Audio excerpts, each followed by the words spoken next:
جب جنگیں زیادہ ہو جائیں گی اور ہر جگہ سے ظلم بڑھتا جائے گا، یہاں تک کہ عرب میں بھی کوئی اسٹرانگ حکومت نہیں ہوگی. یہ حدیثوں کی روشنی میں آپ کو بتا رہا ہوں. وہ تو ابھی نظر آ رہی ہے کوئی اسٹرانگ حکومت نہیں، وہ کٹ پتلی ہے. کبھی اس کو امریکہ ہانکتا ہے، کبھی رشیا ہانکتا ہے، کبھی چائنا ہانکتا ہے. تو یہ عرب میں کوئی اسٹرانگ حکومت، مضبوط حکومت نہیں ہوگی. اور مسلمان جب زیادہ قتل ہونے لگیں گے تو سب اکثر ہجرت کر کے مدینے چلے جائیں گے. جو بچے ہوئے ہوں گے وہ مدینہ طیبہ کی طرف ہجرت کر جائیں گے. اب مدینہ طیبہ میں مسلمان رہ رہے ہوں گے، کیونکہ میرے آقا صلی اللہ علیہ وسلم کی حدیث ہے، ان الایمان لا یأزر الی المدینہ کما تأزر الحیۃ الی جحرہا. ایمان جو ہے مدینے سے نکلا ہے اور گھوم پھر کر کے پوری دنیا سے ایمان واپس مدینے میں ویسے ہی آ جائے گا جیسے سانپ اپنے سوراخ میں واپس آتا ہے. ایمان والے سب مدینے پہنچ جائیں گے. اب وہاں جانے کے بعد لوگوں میں یہ بات کثرت سے پھیل جائے گی کہ اب ان حالات کا مقابلہ کرنے کے لیے ہمیں کیا کرنا چاہیے. بہت مجبور ہو چکے، کوئی راستہ نظر نہیں آتا. تو اس وقت جو مدینے میں تھے علماء صلحاء سب بیٹھ کر کے مشورہ کرتے ہیں کہ ہم کو امام مہدی کو تلاش کرنا ہوگا. اور یہ وہ زمانہ ہوگا جب امام مہدی مدینے میں پیدا ہو چکے ہوں گے. یہ وہ زمانہ ہوگا جب امام مہدی مدینے میں ہوں گے. امام مہدی جن کی بشارت اللہ کے نبی صلی اللہ تعالیٰ علیہ وسلم نے اپنی حدیثوں میں عطا فرمایا، ان کا نام حضور کے نام پر ہوگا.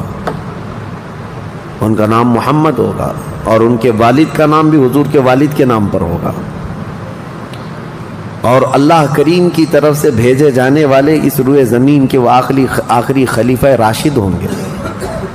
مدینہ طیبہ میں وہ ہوں گے لیکن وہ اپنے آپ کو چھپا کر کے رہ رہے ہوں گے. اب لوگ جب انہیں تلاش کرنے ہوں گے، اس دوران کئی جھوٹے مہدی بھی تیار ہوں گے، کیونکہ امام مہدی کا چیپٹر سب نے پڑھا ہے. جھوٹے مہدی دعویٰ کریں گے لیکن مار کھائیں گے، مریں گے، جیلوں میں جائیں گے. یہ جھوٹے مہدیوں کا یہی ہوتا رہے گا. امام مہدی اپنے آپ کو چھپا رہے ہوں گے کہ کہیں لوگ مجھے پکڑ کر حاکم نہ بنا لیں، امام نہ بنا لیں. اب لوگ جب تلاش زیادہ کر دیتے ہیں تو پھر امام مہدی کو کچھ لوگ مدینہ طیبہ میں پہچاننے لگتے ہیں. تو امام مہدی مدینہ چھوڑ کر مکہ آ جاتے ہیں، مکہ ہجرت کر کے آ جاتے ہیں. اپنے آپ کو چھپا کر کے رہ رہے تھے مکہ مکرمہ میں. یہی رمضان کا موقع، وہ خانہ کعبہ کا طواف کر رہے ہوں گے، حجر اسود کے قریب لوگ. اچھا یہ بھی میں بتا دوں، جتنے دنیا میں ابدال، اقطاب، اولیاء ہوں گے وہ سب ہجرت کر کے اس وقت مکہ میں پہنچے ہوں گے. مکہ میں سارے اولیاء ہوں گے اس وقت. اور طواف کے دوران سب لوگ پہچان لیں گے امام مہدی کو اور ان کو پکڑ لیں گے اور ان کا ہاتھ پکڑ کر سارے لوگ کہیں گے اب ہم آپ کے ہاتھ پر بیعت کرتے ہیں، آپ امام برحق ہیں اور آپ ہمارے حاکم ہو جائیں. امام مہدی منع کر رہے ہوتے ہیں. اسی وقت آسمان سے ایک آواز آتی ہے. اس آواز میں خاص یہ کہا جاتا ہے ھذا خلیفۃ اللہ المہدی، یہ اللہ کا خلیفہ مہدی ہے. اس آواز کو سن کر سب ٹوٹ پڑتے ہیں. امام مہدی سب کو بیعت کرتے ہیں. پھر واپس یہی قافلہ لے کر مدینے پہنچتے ہیں روضہ رسول پر. میرے آقا صلی اللہ تعالیٰ علیہ وسلم کی بارگاہ میں جب پہنچتے ہیں تو اہل مدینہ بھی ان کے ہاتھ پر بیعت کرتے ہیں اور ایک پوری فوج تیار ہوتی ہے. یہ انقلاب کا دور ہے. جتنی جنگیں ان کتوں نے کی تھی، جتنا ظلم رچایا تھا پوری دنیا میں، اب ریورس ہونے کا ٹائم آ جاتا ہے. حضرت امام مہدی اس فوج کو لے کر ملک شام کی طرف جاتے ہیں. حالات ملک شام کے ایسے ہو چکے ہوں گے کہ ملک شام میں عیسائیوں کی حکومت قائم ہو چکی ہوگی. ابھی تو نہیں ہے، یا انڈائریکٹ ان سے کسی کا تعلق ہے تو یہ ہمیں پتہ نہیں، لیکن حدیث میں یہ ہے کہ عیسائیوں کی حکومت ملک شام میں قائم ہوگی اور یہودی فتنہ مچا رہے ہوں گے ہر جگہ. قتل عام جو مسلمانوں کا سب سے زیادہ کرنے کی کوشش ہے وہ یہودیوں کی طرف سے ہے. امام مہدی مکہ مکرمہ سے نکل کر ملک شام کی طرف جائیں گے، اور مسلمانوں کی جو قلت تھی، جو چھوٹی سی جماعت تھی، یہ جب نکل کر کے وہاں آئے گی ملک شام، بہت بڑی جنگ ہوگی جس کو ملحمۃ الکبریٰ کہا گیا ہے. امام مہدی کی قیادت میں یہ جنگ ہوگی. سارے کفار، عیسائی، یہودی سب مقابل میں آ جائیں گے. ان کی تعداد جو حدیث میں بتائی گئی ہے وہ 80 جھنڈوں کے نیچے آئیں گے، اور ہر جھنڈے کے نیچے 12,000 لوگ ہوں گے. اور یہ مسلمانوں کی نہیں ہے، یہ کفار و مشرکین کی. تقریباً یہ 9,60,000 کی تعداد بنتی ہے کفار و مشرکین کی. 9,60,000. مسلمانوں کی تعداد کتنی ہوگی یہ تو نہیں پتا. اس کے بعد جنگ جب شروع ہوتی ہے، پہلے دن مسلمانوں کا 1/3 حصہ میدان چھوڑ کر بھاگ جاتا ہے. جو کمزور دل تھے وہ چلے جائیں گے، اور ان کے متعلق کہا گیا ہے کہ یہ ایسے لوگ ہوں گے جن کی توبہ کبھی نہ قبول ہوگی، اور روئے زمین کے سب سے بدترین لوگ ہوں گے. وہ سب سے بدترین لوگ ہوں گے جو میدان چھوڑ کر بھاگ چکے ہوں گے. 1/3. دوسرے دن 1/3 شہید ہو جائیں گے، قتل ہو جائیں گے. تیسرے دن اللہ تعالیٰ اس مومنین کی قلیل جماعت کو فتح مبین عطا فرمائے گا. اور اس کے بعد ملک شام کے سارے انتظامات امام مہدی کے ہاتھ میں ہوں گے. دمشق جب وہ آئیں گے، دمشق کی جامع مسجد سے امام مہدی اپنی انتظامات و انصرامات کو سنبھالیں گے. پھر وہاں سے امام مہدی اسی فوج کو لے کر قسطنطنیہ جو موجودہ استنبول ہے اس کو فتح کرنے کے لیے نکلیں گے. اس وقت وہ بھی عیسائیوں کے ہاتھ میں ہوگا. اب جب امام مہدی یہاں آئیں گے، صرف ایک ہی دن میں قسطنطنیہ یعنی استنبول فتح ہوگا. اور اس کی بھی کیفیت بتائی گئی ہے، مسلمانوں کے صرف نعرے تکبیر سے فتح ہوگا. صرف اس لیے کہ ایسی ہیبت طاری ہوگی ان کفار و مشرکین کے دلوں میں. پورا شہر فتح ہوگا. امام مہدی یہ شہر فتح کر کے واپس ملک شام آئیں گے، دمشق میں آئیں گے. اب یہ وہ وقت ہوگا جب امام مہدی مسجد سے انتظامات و انصرامات سنبھال رہے ہیں، اور کثیر جنگیں اس وقت بھی ہوں گی، لیکن ہر جنگ میں اللہ تعالیٰ امام مہدی کو فتح عطا فرمائے گا. ہر جنگ میں. اور یہودی دسیسہ کاری کر رہے ہوں گے، امام مہدی کو ختم کرنے، قتل کرنے کی بہت کوششیں کر رہے ہوں گے. پھر امام مہدی ان یہودیوں سے لڑتے رہیں گے. اس وقت اللہ کی بارگاہ میں امام مہدی بھی دعا کرتے ہیں کہ مولا ان ظالموں سے ہمیں نجات عطا فرما. اور یہودی بھی جگہ جگہ اس بات سے پریشان ہوں گے کہ امام مہدی نے ان کا بیڑا غرق کر رکھا ہے. جہاں جاتے مقابل میں یہ شکست کھاتے ہیں، مر جاتے ہیں، اور ان کے مقابل میں کوئی آ نہیں پا رہا ہے. تو پھر ایران کے ایک علاقے میں یہ یہودی کثرت سے دعا میں مشغول ہوں گے. یہ وہ زمانہ ہوگا جب عراق اور شام کے بیچ میں دجال ظاہر ہوگا. دجال جس کے متعلق حدیث پاک میں تفصیلاً بہت ساری باتیں آئی ہیں. دجال آئے گا، وہ ایک آنکھ سے کانا ہوگا، آنکھیں دونوں ہوں گی، ایک آنکھ اس کی نظر آئے گی، اور اس کی آنکھ کے کنارے کافر لکھا ہوا ہوگا جس کو مسلمان دیکھ کر پہچان لیں گے. اور وہ بڑا بھاری بھرکم طاقتور ہوگا، اور اللہ تعالیٰ اس کو بہت سارے خارق عادات چیزیں عطا کرے گا. وہ ظاہر ہوگا اور سب سے پہلے یہودیوں میں آ کر کے ہی بیعت لے لے گا، یعنی اپنے آپ کو پہلے رسول بنائے گا. اور پھر سارے یہودی، حدیث پاک میں تو ہے کہ اصفہان ایران کے 50,000 یہودی اس کی فوج میں شامل ہوں گے. ہاں، جس کو یہ مسیحا کہتے ہیں اور اس کے انتظار میں بلیاں چڑھا رہے ہیں. یہ ظاہر ہوگا عراق اور شام کے بیچ میں ہے. اور پھر یہ سب یہودی دجال کی فوج میں شامل ہوں گے. دجال ایسے نکلے گا روئے زمین پر، حدیث پاک میں یہ سب ملتا ہے کہ وہ آسمان سے گاہے گا تو آسمان سے بارش برس جائے گی، زمین سے سبزہ نکلنے لگے گا، کسی کو مار کے دوبارہ زندہ کر کے دکھائے گا، یہ سب چیزیں وہ کر کے دکھائے گا، یہاں تک کہ چلتے چلتے زمین سے کہے خزانے نکال، زمین پورے خزانے باہر کرے گی، اور جب وہ آگے چلتا رہے گا تو یہ خزانے شہد کی مکھیوں کی طرح اس کے پیچھے جھنڈ کی طرح چلتے ہوں گے خزانے، اور دنیا کے لالچی لوگوں کو ایک سکہ ہی چاہیے بس، جس کے پاس مال ہے اس کے پیچھے غلامی ہے۔ بہت بڑا فتنہ ہوگا، بہت بڑی آزمائش ہوگی، لیکن جو ایمان والے ہیں حدیث میں ہے اس دن بھی وہ نہیں بہکیں گے، اس دن بھی وہ نہیں بہکیں گے، وہ غضب کا ایمان ہوگا ان لوگوں کا۔ حضور صلی اللہ تعالیٰ علیہ وسلم نے فرمایا دجال کے فتنے سے مقابلہ کرنے والے جو مومن ہوں گے نا، اس کا فتنہ دیکھ کر کے بھی ایمان پر قائم ہوں گے، ان کے لیے حضور نے فرمایا وہ بغیر حساب کے ہی جنت میں جائیں گے، ان کا حساب نہیں ہوگا، وہ بنا حساب کے جنت میں جائیں گے۔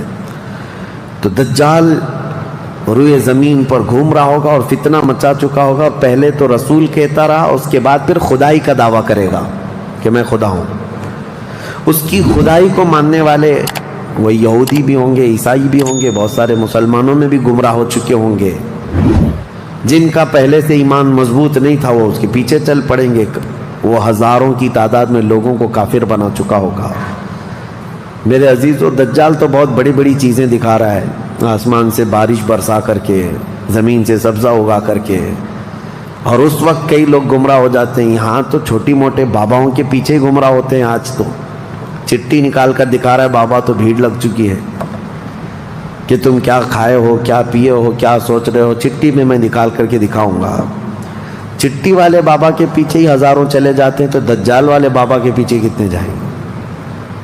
لیکن حدیث پاک کی روشنی میں مفسرین نے، محدثین نے فرمایا کون لوگ اس دن محفوظ رہیں گے، کون لوگ اس دن محفوظ رہیں گے؟ دجال کی شکل جیسی بھی ہو، لیکن وہ جو چیزیں خارق عادات دکھا رہا ہوگا لوگ اچنبے سے دیکھ رہے ہوں گے۔ اچھا ایک بات اور بھی بتا دوں، آپ گھر میں بیٹھے ہوں، کوئی مسجد میں ہوں گے، شور آئے گا کہ وہاں پر خدا اتر پڑا ہے، نعوذ باللہ من ذالک، اور عجیب و غریب چیزیں دکھا رہا ہے، آسمان کو کہہ رہا ہے تو آسمان بارش برسا رہا ہے، زمین کو کہہ رہا ہے تو زمین خزانے نکال رہی ہے۔ کچھ لوگ جو گھر میں بیٹھے ہوں گے، توجہ یہ بہت اہم بات کہہ رہا ہوں، کہیں محفل میں ہوں گے، مسجد میں ہوں گے، جب یہ شور آئے گا تو کچھ کہیں گے کہ چلو ہم بھی جا کر دیکھ کے آتے ہیں، تو کچھ لوگ یہ کہہ کر کے اٹھیں گے اور جا کر کافر ہو جائیں گے، اور کچھ لوگ وہ ہوں گے جو جیسے سنیں گے اپنے آپ کو گھر میں ایسے مضبوط بند کر لیں گے کہ ان کو ہوا آنے کی بھی خواہش نہ رہے، اس طرح اپنے آپ کو محفوظ کر لیں گے۔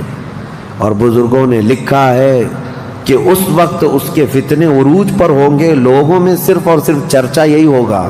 اسی لیے میں اکثر یہ میڈیا کو دجالی میڈیا کہتا ہوں، اس کی وجہ یہی ہے کہ دجال کے آدھے سے زیادہ کام یہ میڈیا والے کرتے ہیں، سب جگہ پھیلائیں گے افواہیں، بہت جھوٹ کو سچ کر کے دکھاتے رہے، سچ کو جھوٹ کر کے دکھاتے رہیں، یہ میڈیا یہی سب کام کرتی رہے گی۔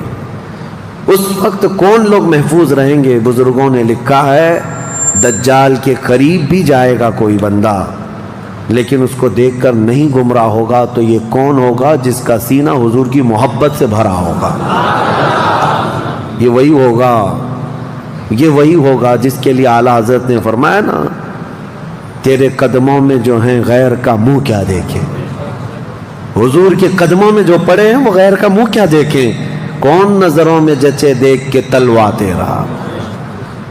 اب یہ دجال گھومتا ہوا جب فتنہ بہت برپا کر چکا ہوگا، مکہ جائے گا، پہلے یہ یمن جائے گا، یمن میں بھی بہت فتنہ پھیلائے گا، اس کے بعد پھر مکہ آئے گا، مکہ کی سرحدوں کو اللہ تعالیٰ فرشتوں سے محفوظ کر رکھا ہوگا، فرشتے اسے داخل ہونے نہیں دیں گے، ماریں گے اور داخل نہیں ہو سکے گا۔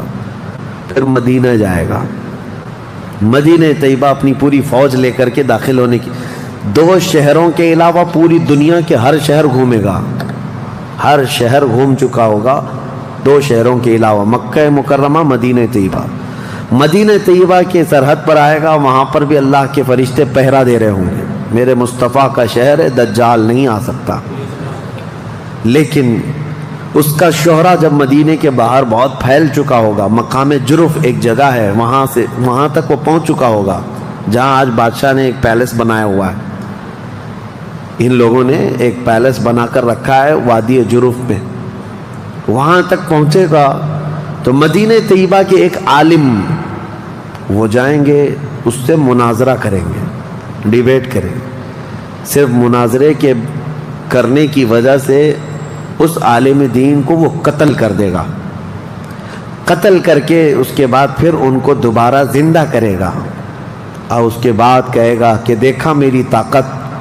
اس عالم دین کا کہنا ہوگا اب تو مجھے تیرے دجال ہونے پر اور زیادہ یقین ہو گیا، اس لیے کہ میں نے میرے مصطفیٰ سے سنا ہے، وہ مار کر کے دوبارہ زندہ کرے گا۔ اور اس عالم کا دوسرا چیلنج یہ ہوگا کہ میں نے اپنے حبیب سے ایک اور بات سنی ہے، اب کی بار اب تو مار کر کے دکھا۔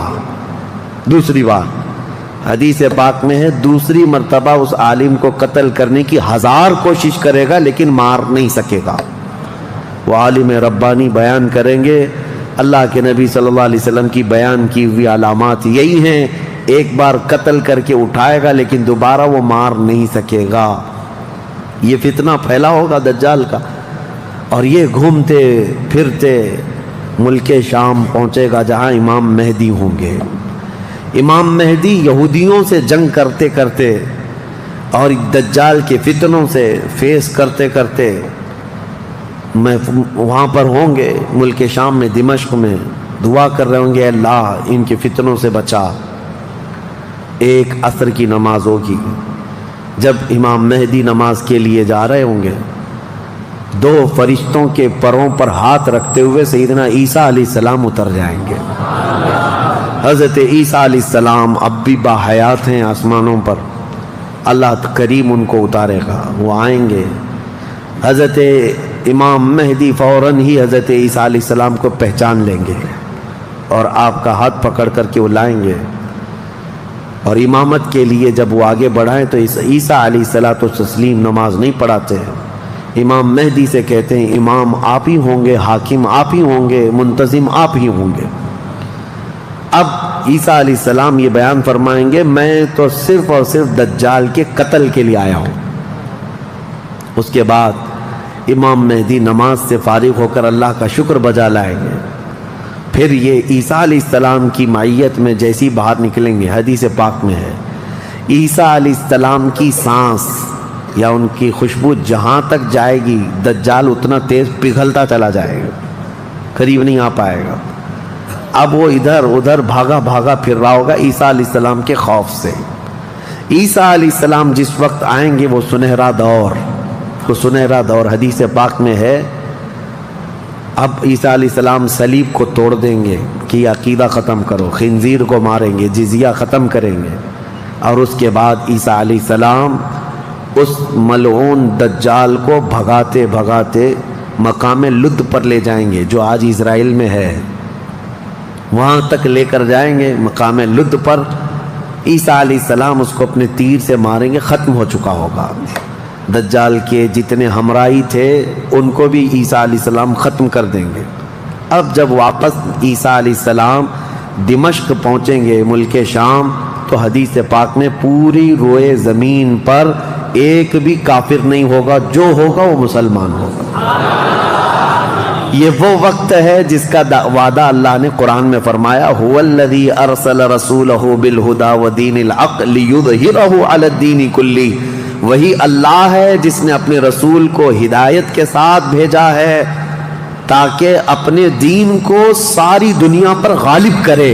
اب تک یہ دین پوری دنیا پر نہیں غالب آیا، لیکن وہ دن ہوگا جب عیسیٰ علیہ السلام تشریف لائیں گے روئے زمین پر۔ اسی لیے میں کہتا ہوں وہ دن آئے گا جب ہر گھر سے آواز آئے گی لبیک یا، وہ دن آئے گا، وہ وقت آئے گا۔ صبر کے بعد، ہر اندھیرے کے بعد صبح ہونا ہے، رات کے بعد اجالا آنا ہے۔ ہاں آج جو حالات ہیں انشاءاللہ العزیز کچھ دیر کی خاموشی ہے، پھر شور آئے گا۔ آج کتوں کا وقت ہے، کل ہمارا دور آئے گا انشاءاللہ العزیز۔ میرے عزیزو، سیدنا عیسیٰ علیہ السلام جب اسے قتل کر چکے ہوں گے اور پھر روئے زمین پر صرف پرچم اسلام لہرا رہا ہوگا، امام مہدی کی عمر 49 سال یا 50 سال کے آس پاس ہوگی، وہ بیت المقدس میں انتقال کر چکے ہوں گے۔ آپ کی جنازہ کی نماز عیسیٰ علیہ السلام پڑھائیں گے، وہیں دفن ہوں گے۔ پھر عیسیٰ علیہ السلام مومنین کو لے کر مدینہ طیبہ کا رخ کریں گے۔ جب نبی پاک صلی اللہ علیہ وسلم کے روضے کے پاس عیسیٰ علیہ السلام آئیں گے، عیسیٰ علیہ السلام نکاح بھی فرمائیں گے، آپ کی اولاد بھی ہوں گی، لیکن مدینہ طیبہ میں آپ کا انتقال ہوگا اور میرے آقا کے حجرے میں دفن ہوں گے۔ حضور صلی اللہ علیہ وسلم کا حجرہ روضہ مبارکہ، اس میں ایک جگہ عیسیٰ علیہ السلام کی باقی ہے، سیدنا عیسیٰ علیہ السلام وہاں دفن ہوں گے۔ لیکن ایک بات میں آپ کو بتا دوں، عیسیٰ علیہ السلام اس وقت بھی نبی ہی رہیں گے، ان کا جو منصب نبوت ہے وہ ہے، لیکن شریعت ان کی نہیں چلے گی، میرے مصطفیٰ کی ہوگی۔ شریعت صرف میرے مصطفیٰ کی ہوگی، اس لیے کہ جس دن میرے آقا پیدا ہوئے اس دن سے لے کر قیامت تک صرف ایک ہی سکہ چلنا ہے، آئی نئی حکومت سکہ نیا چلے گا، عالم میں رنگ بدلا صبح شب ولادت۔ عیسیٰ علیہ السلام کے انتقال کے بعد اب کیا ہوگا؟ آپ دفن ہو چکے ہوں گے، قیامت قریب آ چکی ہوگی۔ اب اس کے بعد معاملہ یہ ہوگا کہ اللہ تبارک و تعالی قوم یاجوج ماجوج کو پیدا کرے گا۔ ہاں، اس میں بیچ میں ایک روایت یہ بھی ہے کہ عیسیٰ علیہ السلام کو اللہ تبارک و تعالی حکم فرمائے گا کہ میں ایک ایسی قوم بھیج رہا ہوں جو دنیا میں فساد مچائے گی، جو مومنین ہیں ان کو لے کر کوہ طور پر چلے جائیں۔ عیسیٰ علیہ السلام کوہ طور کی طرف مومنین کو لے کر جائیں گے، لیکن اس وقت زمین پر یاجوج ماجوج ایک قوم ہے، یہ دو لوگ نہیں ہیں۔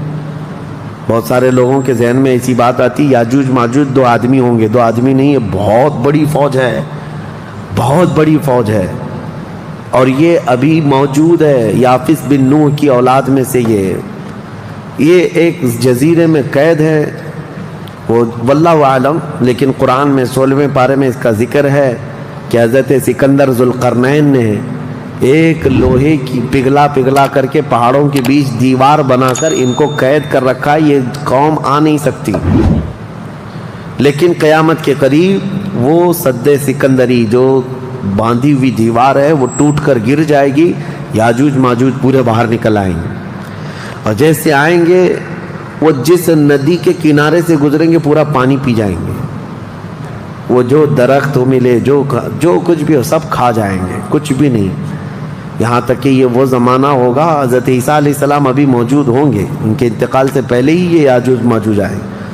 ایک بیل کا سر جو ہے 100 دینار میں مل رہا ہوگا، 100 سونے کے سکے، اور اس کو بھی لوگ غنیمت سمجھیں گے، اتنی مہنگائی کوئی چیز ہی نہیں مل رہی ہوگی، سب یہ کھا کر چٹ کر چکے ہوں گے۔ پھر عیسیٰ علیہ السلام کی دعا سے ہی اللہ کے نبی عیسیٰ علیہ السلام یہ عرض کریں گے، مولا اس ظالم یاجوج ماجوج سے ہمیں نجات عطا کر۔ اللہ تبارک و تعالیٰ ایک بیماری ان کی گردن میں پیدا کرے گا، وائرس آئے گا ان کو بھی، یاجوج ماجوج کو، واللہ عالم اس وقت کا کون سا کورونا ہوگا، کون سا آئے گا، لیکن اس وائرس سے ایک ہی دن میں وہ پوری فوج مر جائے گی، اور مرنے کی وجہ سے پوری روئے زمین پر اتنی بدبو پھیل جائے گی، تعفن، اٹھانے والا کوئی نہیں ہے ان کی لاشیں۔ تو پھر یہ بھی ملتا ہے روایت میں کہ اللہ تعالیٰ لمبی بڑی گردنوں والے پرندے بھیجے گا، وہ پرندے ان کی لاشیں اٹھا کر کے جنگلوں کی طرف چلے جائیں گے، پھر اللہ تعالیٰ بارش برسائے گا، اتنی تیز بارش برسے گی کہ پوری زمین پاک ہو چکی ہوگی، یاجوج ماجوج کا فتنہ ختم ہوگا، عیسیٰ علیہ السلام کا انتقال ہوگا، پھر اچانک ایک جانور باہر آئے گا جس کو دابۃ الارض کہا گیا ہے، یہ آئے گا، یہ آ کر کے اپنے ایک ہاتھ میں موسیٰ علیہ السلام کا عصا اور ایک ہاتھ میں سلیمان علیہ السلام کی انگوٹھی، یہ دونوں لے کر کے زمین پر گھومتا رہے گا۔ جو مومن ہوگا اس کی پیشانی پر سلیمان علیہ السلام کی انگوٹھی سے نشان لگا دے گا، جو کافر ہوگا موسیٰ علیہ السلام کے عصا سے اس پر لکیر کھینچ دے گا، جس کے لیے وہ نشانی لگا دیا وہ اسی حالت میں مرے گا. اور اس کے بعد پھر حدیث پاک میں ہے دابۃ الارض چلا جائے گا. پھر ہوگا یہ کہ ایک دن لوگ تھک کر کے سوئے ہوں گے, دھواں دھواں نظر آتا رہے گا ہر جگہ دھواں دھواں, لوگ پریشان ہوں گے. اور اس کے بعد سوئیں گے تو رات اتنی لمبی ہوگی کہ لوگ اکتا جائیں گے, سو کر اٹھیں گے پھر سوئیں گے, سو کر اٹھیں گے پھر سوئیں گے. بچے جو ہے چیخ مارتے رہیں گے, اور پھر جانور اپنی کھیتیوں کی طرف بھاگنے کے لیے بے قرار ہوں گے. لیکن رات لمبی ہوگی, 3 راتوں کے برابر ایک رات ہوگی, 3 بڑی راتوں کے برابر ایک رات کٹتی نہیں ہوگی. لوگ تھک چکے ہوں گے سو کر کے. اس کے بعد پھر اچانک چھوٹی چھوٹی روشنی آئے گی سورج کی. لوگ چیخ مارتے ہوئے خوشیوں سے باہر آ جائیں گے کہ اجالا آ گیا. پہلے تو لوگوں کو یہ لگ رہا تھا کہ اب اندھیرا ہے, اب سورج آئے گا ہی نہیں.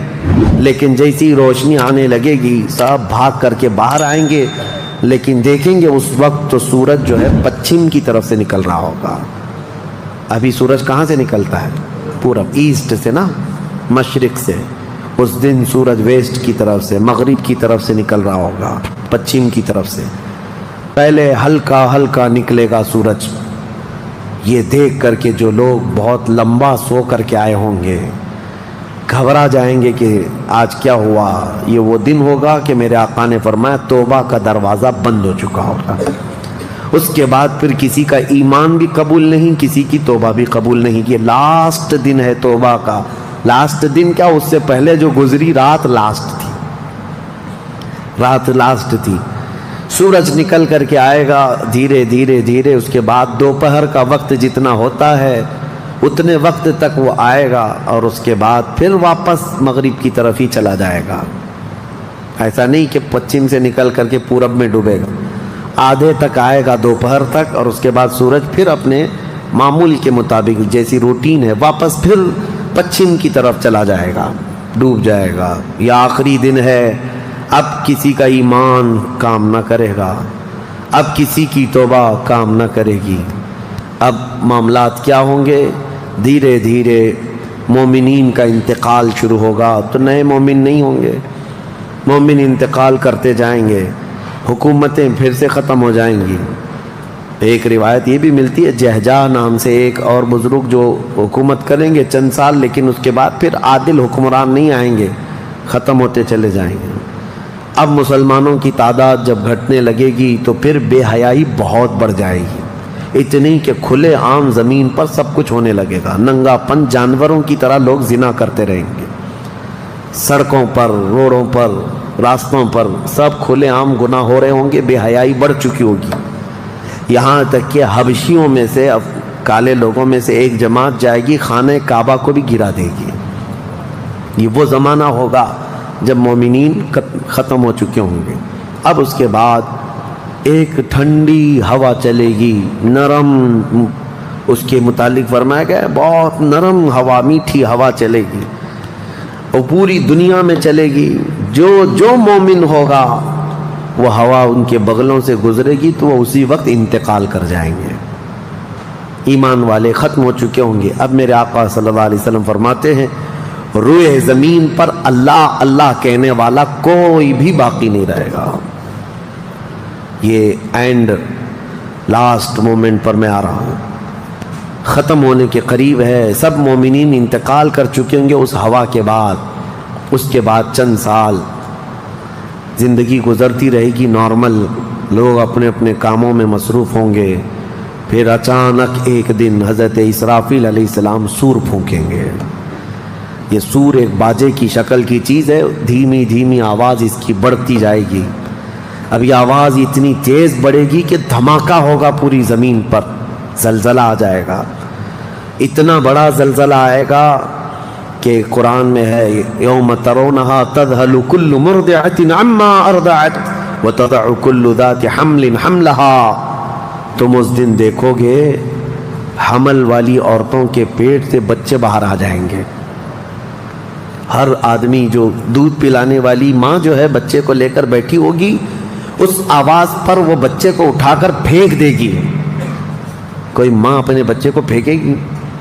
لیکن وہ دن ہوگا جب ماں اپنے بچے کو پھینک دے گی، حاملہ عورت اس کا پیٹ نکل کر کے بچہ باہر آ چکا ہوگا، لوگ جو جو کام کر رہے ہوں گے وہیں پر سب اپنے کام چھوڑ چکے ہوں گے، اور اس کے بعد پھر اسی سور کی آواز کے بڑھتے بڑھتے جب زمین میں زلزلے آئیں گے سب ختم ہو چکے ہوں گے، سب کی موت ہوگی۔ پھر اللہ فرماتا ہے وَتَكُونُ الْجِبَالُ كَالْعِهْنِ الْمَنْفُوشِ، پہاڑوں کو دھنی ہوئی روئی کی طرح